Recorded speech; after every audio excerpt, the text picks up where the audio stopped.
Hello everyone, my name is Bob, and this is Mango. Hello Mango, say hello to the nice people on the YouTubes. Here you go, say hello, yes, yes. You loves the nice people on the YouTubes, yes.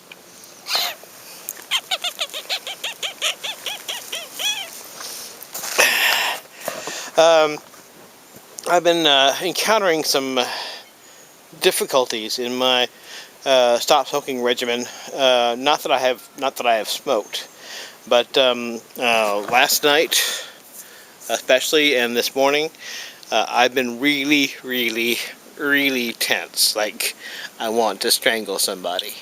So I'm gonna go out and take a walk. Hopefully burn off some of that nervous energy, get to feeling a little bit better. Last night I had to take a Xanax. So that's how things got. So we're gonna go take a walk, and we're going to also be looking for some plants, certain plants. So let's get started. Okay, here's the target of our search. This is purslane. It's a nutritional powerhouse. I mean, it's basically a superfood, but you want to be careful not to pick up its close look-alike, which is spurge. Spurge is toxic. It will make you puke your guts up. You don't want to eat it. This is purslane. I'm going to rest a minute. I'm sweating like a pig. And then we'll see if we can find some. And purslane and spurge tend to hang out together. We'll see if we can find some together, and I can show you the difference.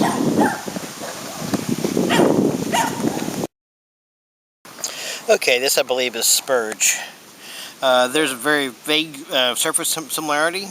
The thing is, when you tear off a stem on this, it will exude a milky sap, and that sap is a very strong irritant. Also, these leaves all lie flat. Sort of notice how they're all kind of lying flat to the ground. The leaves of purslane are erect. They're kind of pushing up, you know. And there's all sorts of resources on the web for making sure that you don't mistake spurge for purslane. And now you may be asking yourself, why do I care? Well, I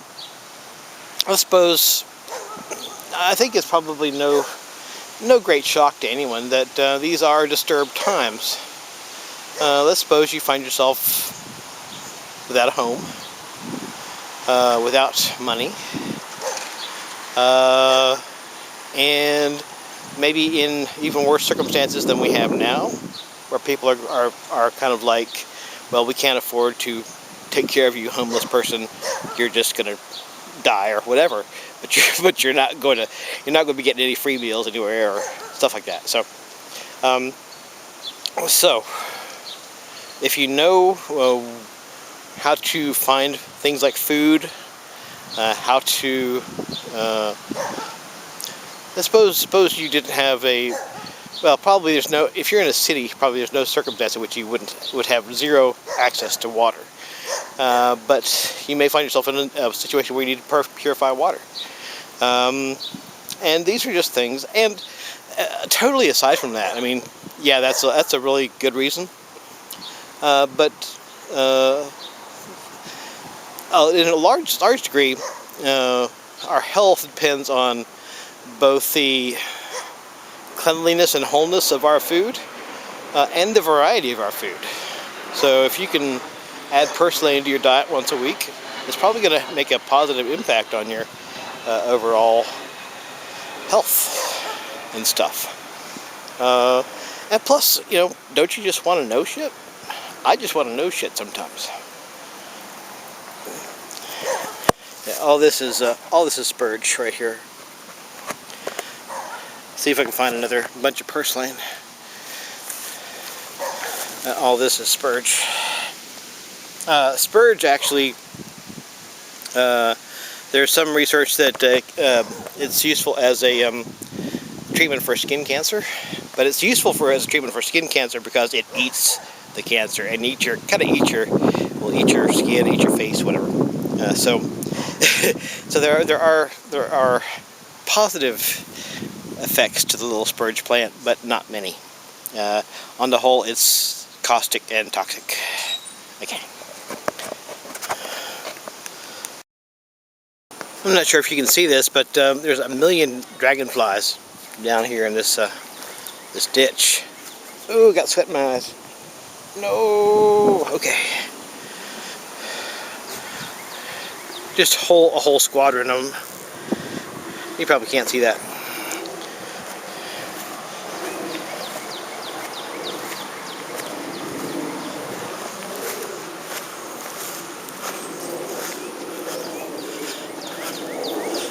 Okay, we were going to go down there. That appears rather wet, and I've got my sandals on. I forgot to get my shoes, so we'll have to find another way around. This is kind of a nice little area down here. Didn't bring my shoes. I didn't wear my proper shoes. I've got sandals on, so I'm not sure how far I can go. But it's very pleasant here. It's hot. I mean, it's Texas in the summer. It's going to be hot.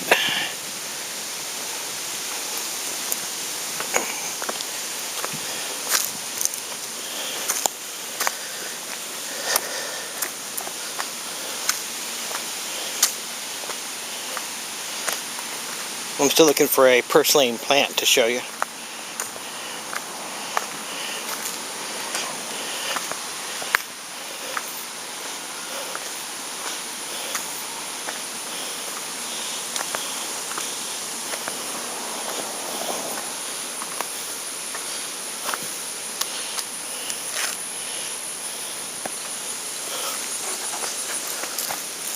There's a reasonable chance there'll be some over there in the sun.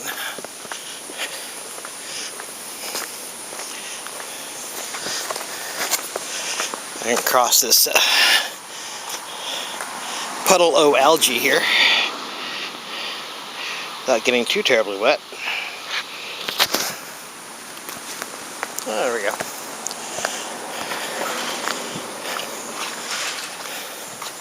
Nope, nope.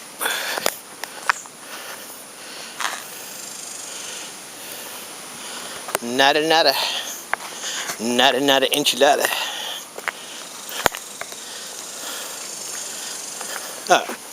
Another survival tip.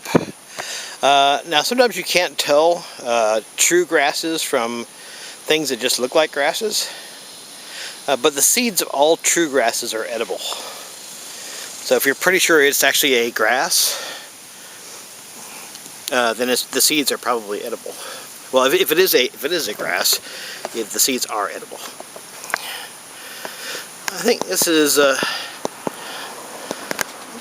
lamb's quarters.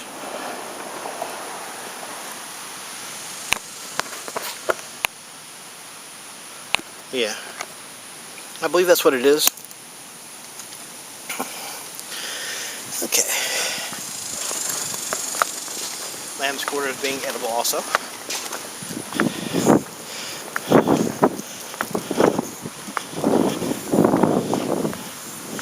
Not seeing any purslane though.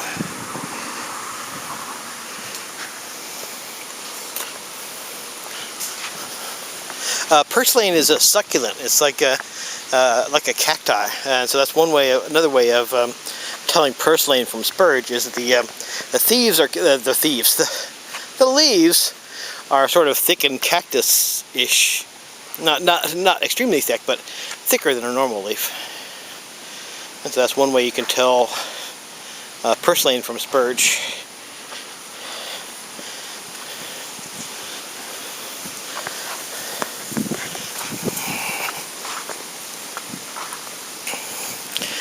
We're seeing a lot of morning glories, plenty of probably toxic plants in the pea family. Not seeing a lot of spurge, morning glories.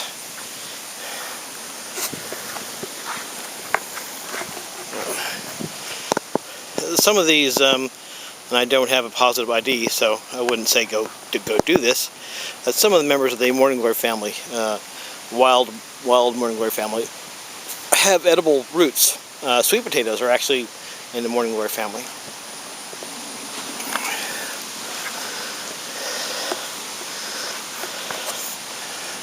Some more grasses of some sort. And again, not everything that looks like a grass is a grass, but it's usually not that hard to identify. There's another member of the morning glory family. Let's go take a look at it. A very handsome member.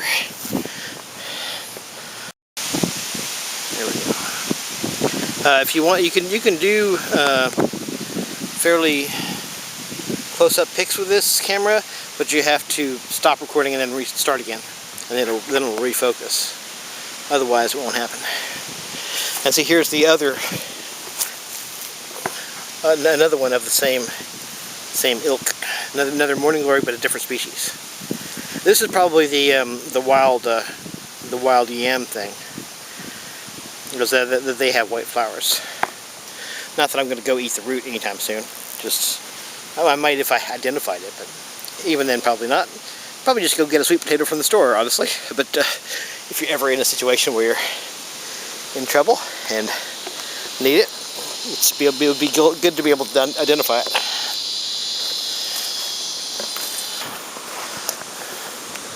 And not any purslane. Okay, well, I'll stop recording and we'll look for little purslane, see if we can find some a purslane plant. I found some back a ways, but I didn't want to start recording then. So we shall see what we shall see. Ooh, cottonwood.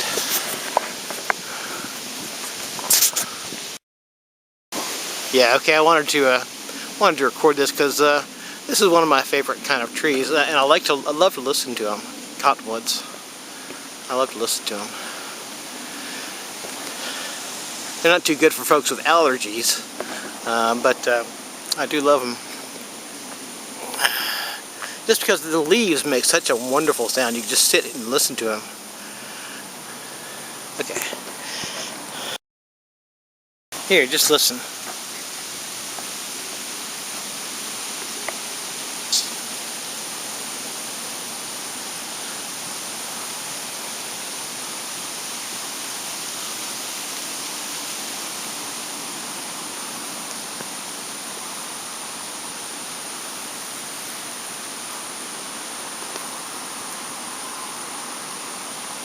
Just a wonderful sound cottonwoods make, in my opinion. Okay, I just wanted to share that with you.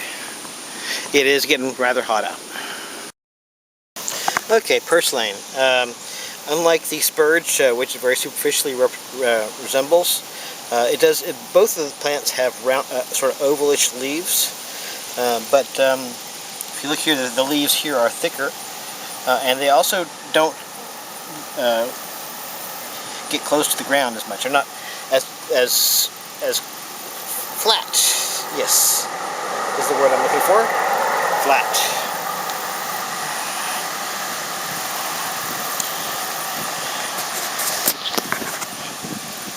Let's see.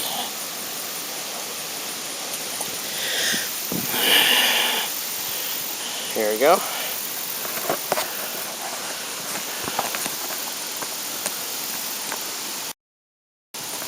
Yeah, here it is.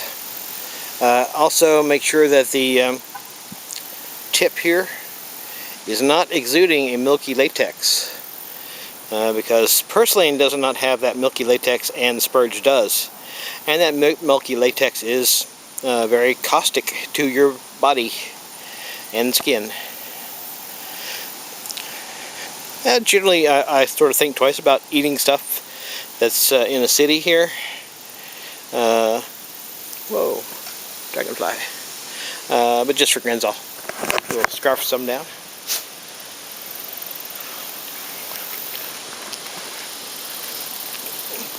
Very much like spinach. Yeah, very much like spinach. You can do it raw or cooked. And it's full of good stuff. Very, very full of good stuff. There is a little bit of a inky aftertaste, kind of like a, but it's not bad. The aftertaste is kind of, how should I say, very green aftertaste. Yeah.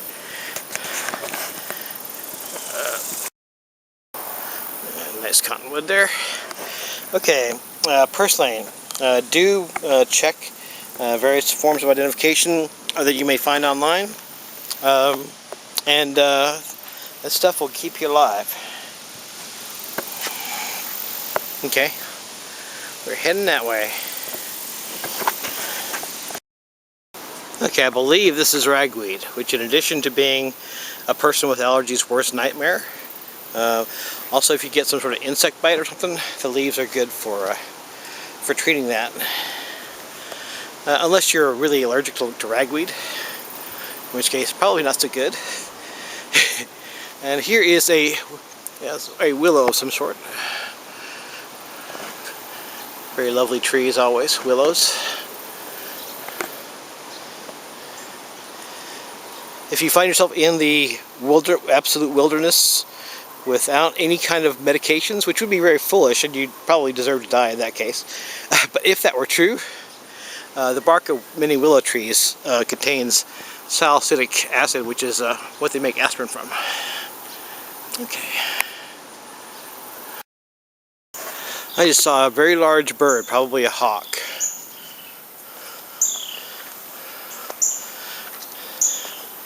And get to enjoy some of the local art. The local art scene. Actually, there's a lot of stuff back here.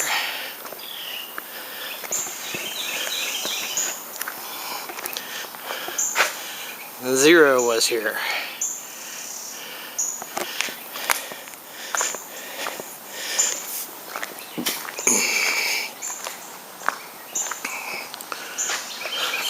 Somebody smoking a doobie, it looks like. Yeah. Ooh, I gotta sit.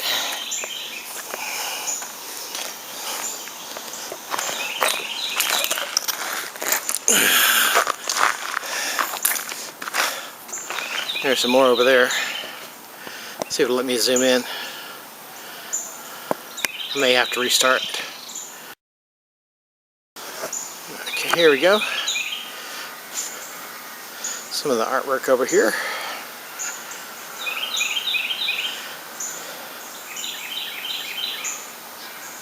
I'm not going to walk up there, but looks interesting from over here.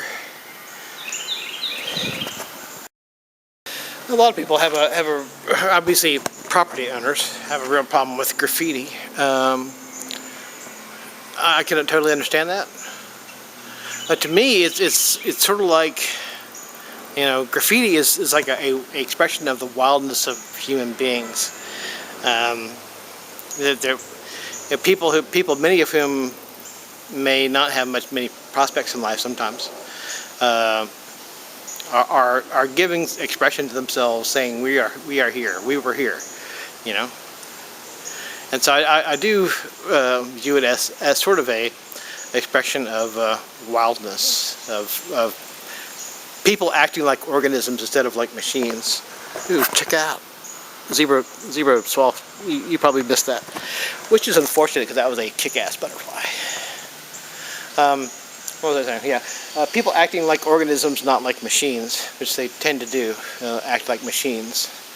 But I totally understand property owners not wanting their property to get screwed up, and I also understand that often gang activity is involved in a lot of these this graffiti. But if you look over here, there's absolutely no sign of, well, you can't see it because the focus changed. There's absolutely no sign of any kind of gang things. These are just people creating, people doing stuff, and with the only canvas that they have, you know. And so it's almost encouraging in a way that the wildness of the human species has not been completely tamped down, that we aren't all just machines, you know.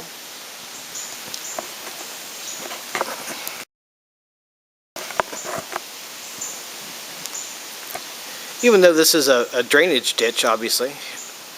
Oh, you know, and I'm right under the light rail tracks here.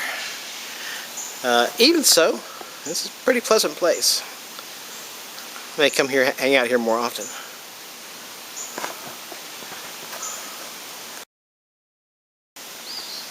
Yeah, one thing you get here that you don't get at Flagpole Hill is this really, I mean, it's not any great extent of it, but this area really looks wild. I mean, it looks natural. Except for the sides of the drainage ditch, you know, it looks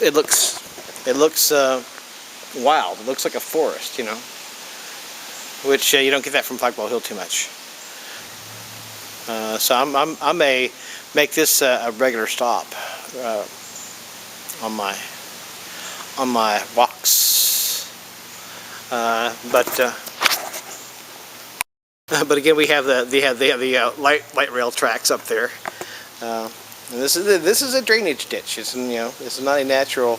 Well, probably there was a stream here long ago, but there isn't one now. It's a drainage ditch.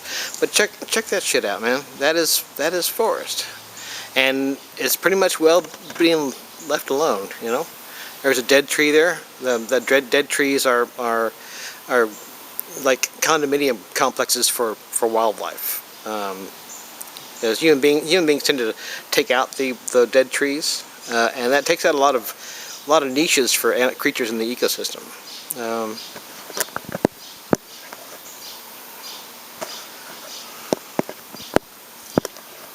Lots of very large trees. Obviously, have been here for a long time. There is water. It's no doubt highly polluted because it's runoff from suburban neighborhoods. But there you go. I think I'm going to make this my main place to go. You know, Flagpole Hill is nice, but this just looks wild. You know, it looks like it's a forest. You know, it's not manicured and a bunch of traffic except for the trains. So that's pretty cool.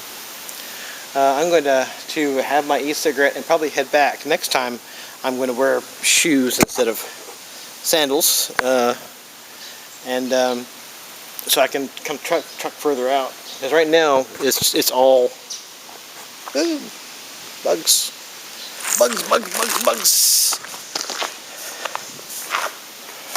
Right now there's a lot of water here that I can't easily cross. If I get my boots on, it's not going to be a problem. Look at all the insect life, man. I don't know if you can see that, but there's just a freaking ton of insect life here.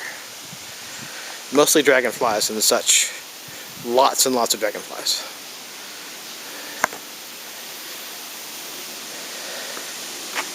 Also, here's a tip. Oh, check that shit out. That's an intense looking dragonfly. Okay. Now this wouldn't work here. You'd be crazy to try it here.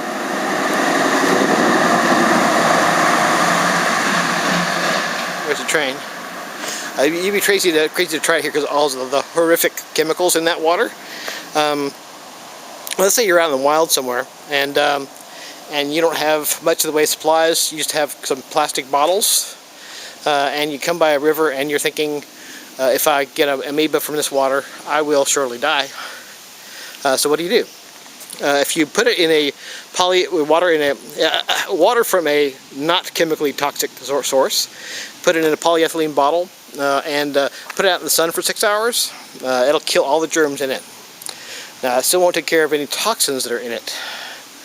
But assuming that the water source is essentially not coming from a suburban subdivision, that will be sufficient to do the job.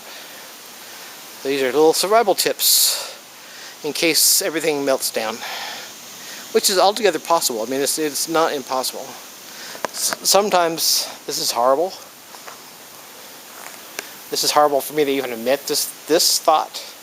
Sometimes I wish it would melt down because I fear that if we keep on going the way we're going, bad things, even worse things, are going to happen. We can't keep abusing the environment. Our social systems are screwed up. The way people live and the way people treat each other is messed up. Of course, you know, meltdown may not fix any of that, but at least it will keep people from perhaps hurting the environment quite as much. So you take what you can get. Yeah, that's a horrible thing to say. Yes, I wish I wish that 3/4 of the human population would die. That's horrible. That's hideous. But the question really should be, how bad will things get if that doesn't happen? I don't want to live in a world that has no nature in it, even if that's possible. Of course, it isn't possible, because without nature, we'll all die. But even if it were possible that we could live on the Earth, sort of like in a moon base or something, who would want that? You know, that's not. I wouldn't be living. I don't want to live in a moon base while I'm on the Earth. So yeah, that's just me. And no, I don't want 3/4 of the world's population to die. I mean, I really don't. I wish we could all agree that we're not going to have big families, or maybe not have any families at all. We're going to work on our whole social systems and stuff, and going in the right direction. But will that ever happen? I don't know.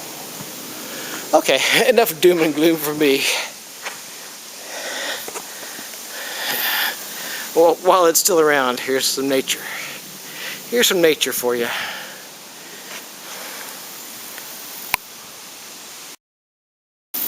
Check this out. There's something you'd see in the depths of some forest somewhere. This ivy of some sort, whatever it is, has just taken over that dead branch. It's trailing down. I also want to take a look at this tree, because I'm not sure what kind of tree it is. What kind of tree are you, buddy?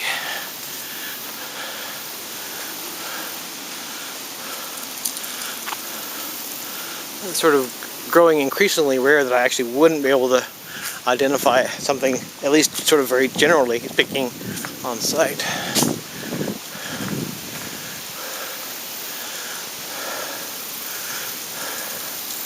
Oh, okay. Don't tell me this is actually an elm. Me so stupid! It doesn't look like an elm, though. Yeah, that's an elm. I need to hang up my identification kit. I'm not sure what that is, though, still. No, it can't. That's not an elm. Because the elms have, the base of the leaves are asymmetric. So I don't know what that is. Leaflets look like compound leaves. Yeah. Compound leaves, opposite. Let me take some snaps right quick.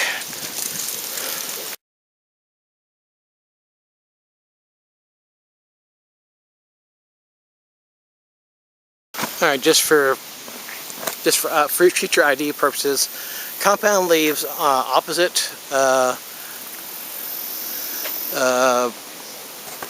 Leaf margins are entire. No, they're toothed. They're very subtly toothed, and very kind of a point at the end of the leaves. And I don't see any seeds anywhere. Bark, kind of rough, kind of tannish. Yeah, okay. That plant over there, I probably need to hustle on home, because I only had the one drink of Dr. Pepper as far as hydration goes, and it's getting quite hot out. But this plant here is a Mustang grape. The fruits are not quite as yummy as regular grapes, to be honest, but they're fairly common, and they are, they will keep you going. They're edible. So, Mustang grape. I didn't notice this on the way up. Here's another Mustang grape that's taken over this tree, or at least part of that tree. And up here, you can just barely make out some very dried up fruits that for whatever reason didn't drop. So, but yeah, this is what it looks like. It looks quite a lot like a normal grape plant, like you would grow in your garden. The fruits are not as palatable. but they are perfectly edible. So, okay.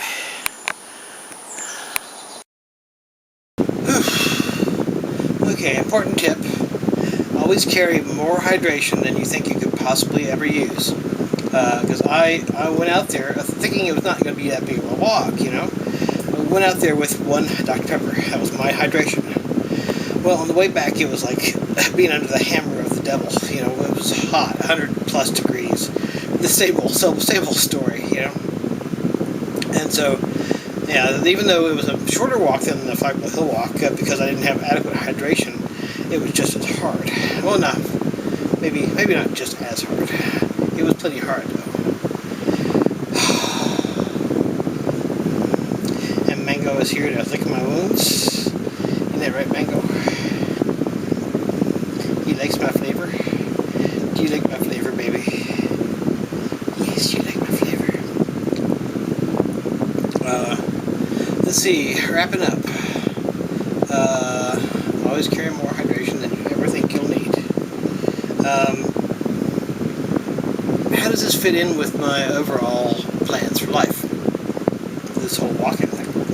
The whole walking and plant identification thing. Well, clearly the walking thing is, one, I have to have something to take my mind off the fact that I'm having perpetual nicotine fits and want to strangle myself to death. That's one thing. Two, getting more physically fit would be a good thing. That's the second reason for walking.